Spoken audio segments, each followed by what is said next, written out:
সালামু আলাইকুম প্রিয় দর্শক, এই যে এখানে দেখতেছেন, এখানে হলো আপনার শীতকালীন ইরি বড় ধান বলা হয়। তো এটা অবস্থিত হলো আমাদের চট্টগ্রাম হাটাজারি আদর্শ গ্রাম মধ্যম পাহাড়তলি। তবে এখানের কৃষকেরা চাষাবাদ করতে পারতেছে না, কারণ আমার পাশে দিয়ে আরো অনেক খালি জমি পড়ে রয়েছে।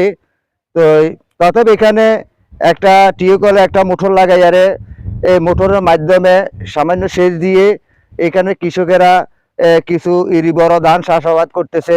দেখতেছেন এখানে ধানের ফসলটা মোটামুটি ভালোই দেখা যাচ্ছে।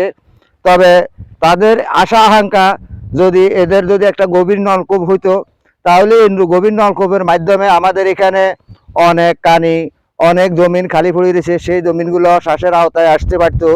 তাহলে শ্বাসের আওতায় আসতে পারলে আমাদের এই জনবহুল বাংলাদেশে আমাদের খাদ্যের চাহিদা অনেকটাই পূর্ণ হইতো। সে পূর্ণর মাধ্যমে আমরা বাজারে ধান চাউল পাইতাম, কিংবা ধানের চাউলের দাম আমাদের অনেক কিছুটা কমে যেত। আমাদেরকে বাইরের থেকে চাউল কিনে কিংবা খাইতে হয়।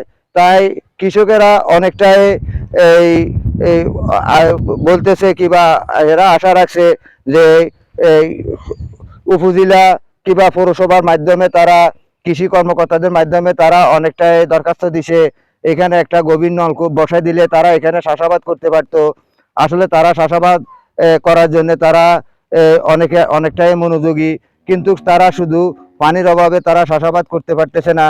তাই আমি আপনাদেরকে বলতে চাই, যারা সরকারি কর্মকর্তা আছেন, যারা কৃষি কর্মকর্তা আছেন, তারা এখানে আইসা পর্যবেক্ষণ করে যেন একটা নলকূপ বসাই দিলে সবাই যেন ধানের চাষাবাদ করতে পারে। এই যে দেখেন, এখানে প্রায় 3 কানি 4 কানি জমিনে চাষাবাদ করছে। এর পিছনে আবার আপনার দেখা যায় এই অনেক কানি, প্রায় 50-60 কানি জমিন খালি পড়ে রয়েছে, কিন্তু সেগুলাতে পানি নাই। পানি থাকলে তারা চাষাবাদ করতে পারতো।